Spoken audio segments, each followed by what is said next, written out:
for him to get emotional at that time, and eventually they won out. And I'd say it's quintessential, like John McClane. It is. It leads. This is him at his most vulnerable. It leads to the Christmas miracle at the end of this Christmas movie, okay? Because at Christmas, we're all supposed to realize, forget the minutia of life and all our petty little problems. The most important thing is family.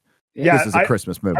I think that this is probably the best time to actually just delve into that for real. Like, Die Hard is a Christmas movie, absolutely. You change the time that it takes place, you change like the thematic meaning of the film. Everything about it. You would have to construct some different something about it if you wanted to keep that thematic through line. If you weren't going to have it at Christmas, it would have to be like I don't even know, like a wedding or some. I don't know. It's just it's really tough. You'd have to do. Yeah, you could turn it into a Thanksgiving movie. If you put it to Hanukkah, it would have to be like a week, right? So it'd be tough. You lose because it's what Gary said. The point is that fundamentally the most important thing is the family and reconnecting the family. It's not about any like trinkets or anything like that. It's that John needs to, and he needs it. He really needs it. It's the thing that's been driving him the whole film, is the opportunity to apologize to his wife, reestablish the family, and it's really important thematically, tying that into Christmas and the idea of a Christmas miracle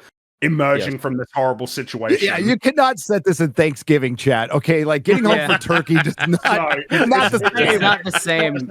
Watching some football is not the same. When do you ever hear about Thanksgiving miracles? That like it's not a thing. Also, I have a machine gun now. Gobble gobble gobble. Like what? Cluck cluck. Like what are you saying? And then there's of course the time. You know, it's something that's important about Die Hard as a film. Something that contributes to its intensity is that it takes place over the course of a single night. The longer that you expand the time horizon, you lose something. And specifically having it be on Christmas Eve, right? Like that's really potent. It's like this is like your built in. It's built into culture that you have to get home. You know, I'll be home for Christmas is a famous Christmas song. I need to get everyone's. There's no place like home for the holidays. All these songs and this idea of you need to be home for Christmas, and Christmas Eve is your last chance to get home back to what matters for the special day. Mechanically as well, like it explains so much that happens in this movie. Like the fact that this party that's going on up on the 30th floor, these are the only people in the building because everyone else has gone home because it's Christmas Eve. Like that explains why they're so isolated, and you don't have thousands of other people that are populating this building to deal with. It all just kind of ties together nicely. And then logistically, it makes things more challenging because on Christmas, I mean, it's talking about cutting the power, right? Like we can't cut the power. It's Christmas. Like can't be doing that. Everybody's at home. That'd be bad. We can't cut the power. It's Thanksgiving. There's all those turkeys in the ovens. Yeah, it just doesn't. People watching football. Well. It's even setting aside all the surface details pertaining to Christmas, the critical and shared characteristic among all the best Christmas movies is that they revolve thematically around family and miracles. This has always been the thing, and this film absolutely does that.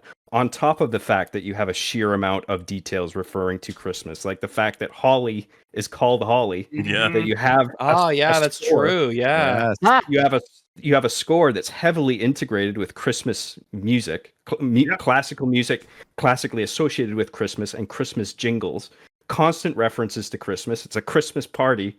There's no snow in it. That seems to be like the only reason why argument he's there as a Christmas party. Yeah. I think the problem is like people's like, it's just like an action movie that's set during Christmas. That make it a Christmas movie. It's like, I mean, as long as you're not paying attention, like I don't know what to say. People smuggle in. I hate it when people smuggle in the word "just" into things. It's an action movie. It's not just an action movie. No, it's it's got to be about Santa and gifts and shit. Like then it's a Christmas movie rather than it's got to be about the fundamental meaning of Christmas. Without even being exposed to the argument whatsoever, the first place I'd start is like, surely it's got to be not what the film is about in its literal plot, but thematic value. That's got to be where we start, right? Presumably.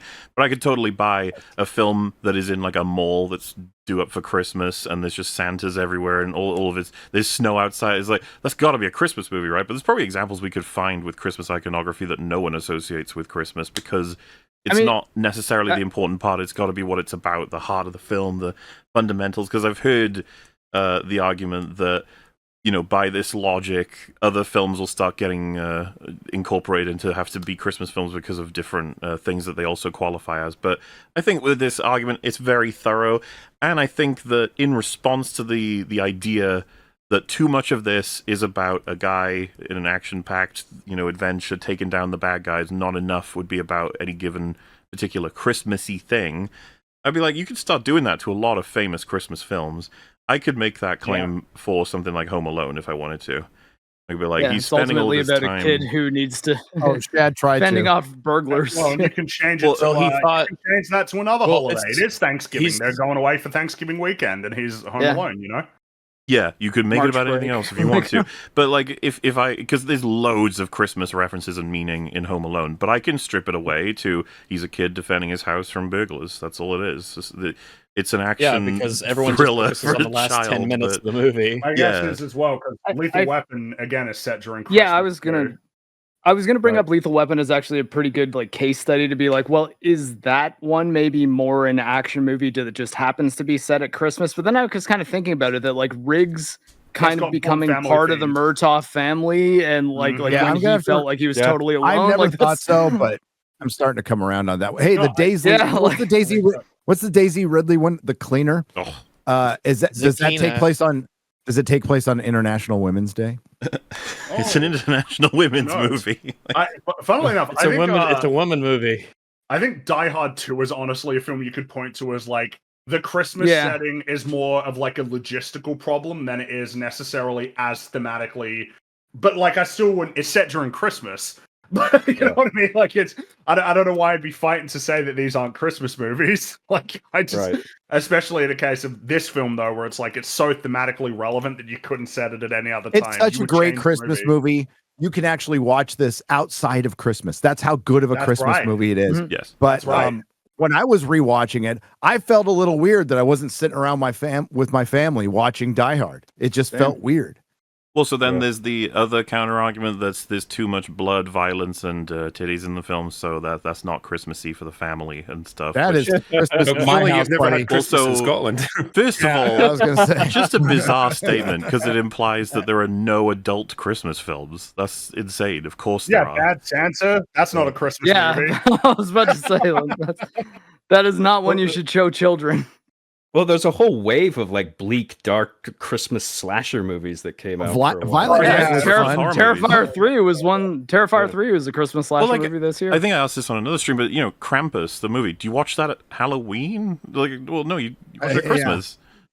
It's and it's once the kids are asleep, you watch Krampus. Guys, the ultimate Christmas movie is coming out on Christmas Day this year. Nosferatu.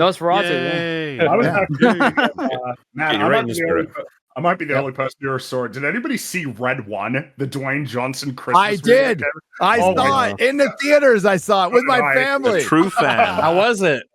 Was it good? It's horrible. Was it the ultimate example of the IMAX format? We're gonna fight now because it's horrible. But I enjoyed watching it. It's a streaming movie that I paid for that I felt like I got ripped off. I could already argue in favor of enjoying it for the sheer fact that J.K. Simmons is in it. He's enjoyable in literally J.K. Simmons is in it as Whip Santa Claus.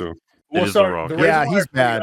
Because are we going to seriously make the argument that is more of a Christmas movie than Die Hard? Because no, fuck I that. will not. Reindeer and shit. No, it's come on. What are we talking about? No. I'm just not. I don't know. It's just to me, it's not a very interesting conversation because it feels kind of pointless anyway. But even if you have to have it, it's Die Hard's obviously a Christmas movie. Obviously.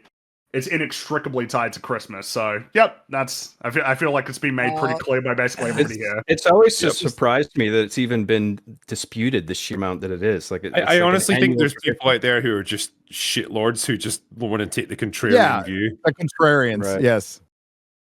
Everybody. As if everyone's going to come around to the truth eventually. Yeah. Yeah, I don't know. It's just, that's and that's all the arguments I'm aware of. I can't think of any others to try and tackle. An argument that's been around since Die Hard came out. It's not a recent argument. It might be, I don't know. No, it's not a recent argument at all. It's been going on since it came out. Well, I just always found it weird. I thought it was came out. It like ticks all the important boxes. I don't understand why it wouldn't be. And it's almost at some point like people treat it as like a detriment or something. It's like, no, it's not a Christmas movie. And you're like, what's wrong with being a Christmas movie? Yeah, there are a lot of great Christmas movies. Nightmare Before Christmas. Shad. Somebody in chat said Shad is a Mormon edgelord, so that would mean he's a poop lord because he won't say shit. I get it.